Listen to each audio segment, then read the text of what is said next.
Level 1, completely broke. Beep, beep, beep. The card machine screams 3 times. Everyone hears it. The cashier doesn't even look up. Declined. You feel the line behind you grow teeth. A woman in a red coat exhales through her nose. Loud. On purpose. You mutter, sorry, and walk out with nothing.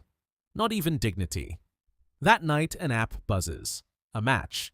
Green eyes. Easy smile. You type something funny, delete it, type something else, send it. Scene. 9:41 p.m. No reply. You try again the next morning. Still nothing. Just a gray ghost where a person used to be. You go out anyway. A dive bar because it's the only bar you can afford.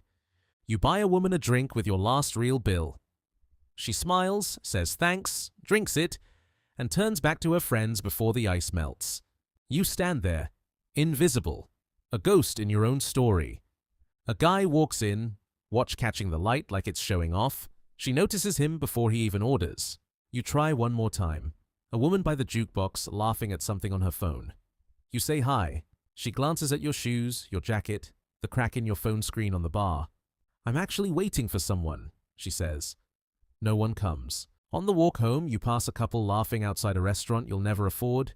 She's mid-laugh, head tilted back, hand resting on his arm like it belongs there. You keep walking, faster than you need to. You go home, studio apartment, mattress on the floor, cracked ceiling staring back at you like it's keeping score. Your phone buzzes. Finally, someone, rent, overdue, in red letters. You stare at the number, it stares back longer. Level 2, living, paycheck to paycheck. A job now, steady at least. Money in, money gone, every single month like clockwork. You meet a woman at a coffee shop. Real laugh, not the fake one people give you out of pity. So what do? She asks. You tell her. She nods, still nodding. Where do you live? Still saving for my own place, you say, casual, like it doesn't cost you anything to admit it. Something shifts behind her eyes. Small, fast. Gone before you can name it. That's cute, she says. The word lands like a door closing softly. She gives you her number anyway, out of habit, maybe, or pity. Texts come slower each day. Paragraphs shrink to single words. Words shrink to nothing. 3 weeks in. Something came up tonight, sorry. Her story goes up an hour later. Rooftop bar, string lights, a different hand around her waist. You tell yourself it's a coincidence. You don't believe it, not even a little. Another app, another woman. Sharper, this time. No warm-up. Do you own or rent? You pause half a second too long. The 3 dots appear, then disappear, then nothing at all. A third woman, a co-worker's friend, seems interested at a birthday party, asks a lot of questions, laughs at your jokes, leans in close. Then someone mentions you take the bus to work. Her body angles away just slightly. 10 minutes later, she's gone, phone in hand, texting someone else across the room. You lock your own phone, lie back, stare at a ceiling that has nothing to say. Somewhere out there, someone is doing math on you, and you're losing. Level 3, middle class. A 1-bedroom now. Furniture that matches. A car that starts on the first try, every time. The room feels different when you walk in. Not electric, but solid. Like you belong somewhere for once. You take a woman to real dinner, tablecloths, a menu with no prices listed, which used to terrify you. Now it doesn't. She notices you don't flinch at the bill. Notices and softens. This is nice, she says, meaning it. Second date happens easy. Third date, she starts saying we like it's already decided. Then her friend shows up, sizing you up over brunch, smiling with her mouth only. Later, through a cracked bathroom door, you catch fragments. He's fine, stable, not exciting, but stable. Stable. The word sits in your chest like a verdict. Another woman asks about your 5-year plan on a first date. Really asks. Watches your answer like she's grading it. A third one, at a friend's wedding, chats with you for an hour.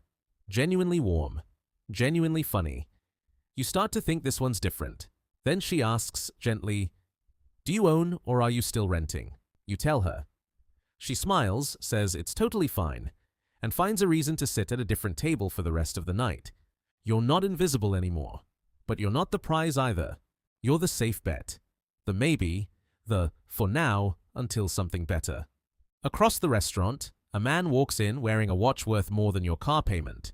The whole room tilts toward him before he says a single word. You watch women who ignored you an hour ago suddenly find reasons to walk past his table. You go home that night and check your reflection a little too long. Something in you decides this isn't enough. Not anymore. Level 4. Rich.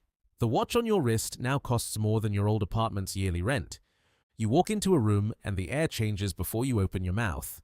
Heads turn, not glances, stares that linger 3 seconds too long. A woman crosses the entire room just to stand near you. "I love your jacket," she says. An opener disguised as a compliment. You both know it. At dinner, she orders the most expensive dish without glancing at the price. Doesn't even pretend to check. Her friends appear out of nowhere. Introductions multiply like it's contagious. A stranger slides into your messages. No context, just, "You seem interesting." You never posted a thing about money. She found out anyway. They always find out. On a date, she asks what car brought you here before she even sits down. You answer. Her whole posture rearranges itself. Closer, warmer, hungrier.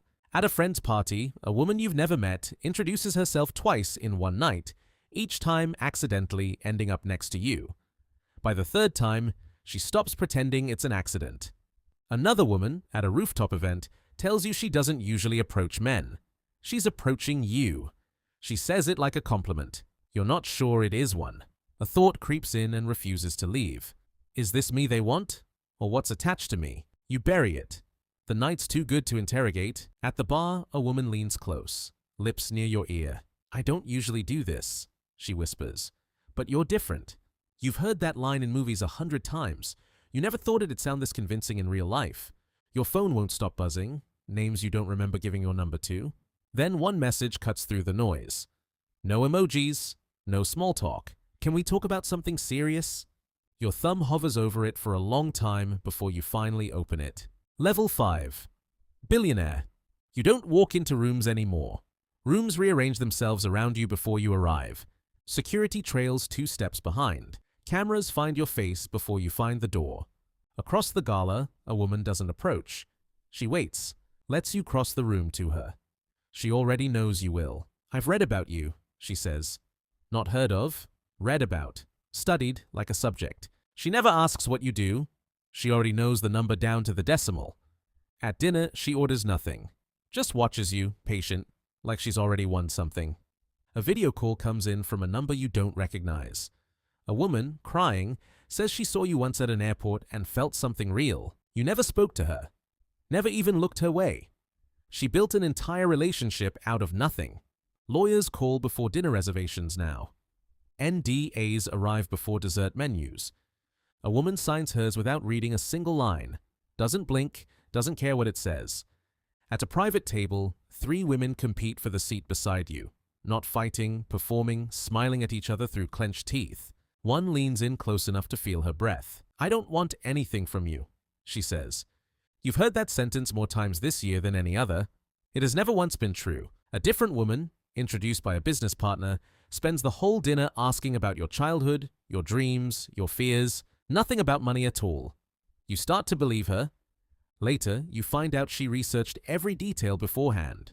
Nothing was discovered, everything was rehearsed. Later, in your penthouse, a woman you've known for 6 hours calls you babe like she said it 1,000 times. Your assistant slides a folder across the table. 3 names. Backgrounds run, 2 flagged in red. A 4th woman never even speaks to you directly. She goes through your assistant instead, asking what you like, what impresses you, what you're missing, building a version of herself designed specifically to fit. You used to wonder if anyone truly saw you. Now you wonder if anyone ever will again. The elevator doors slide shut. Your reflection stares back at you in the polished steel. Alone, in a room built for 100 people who all wanted something.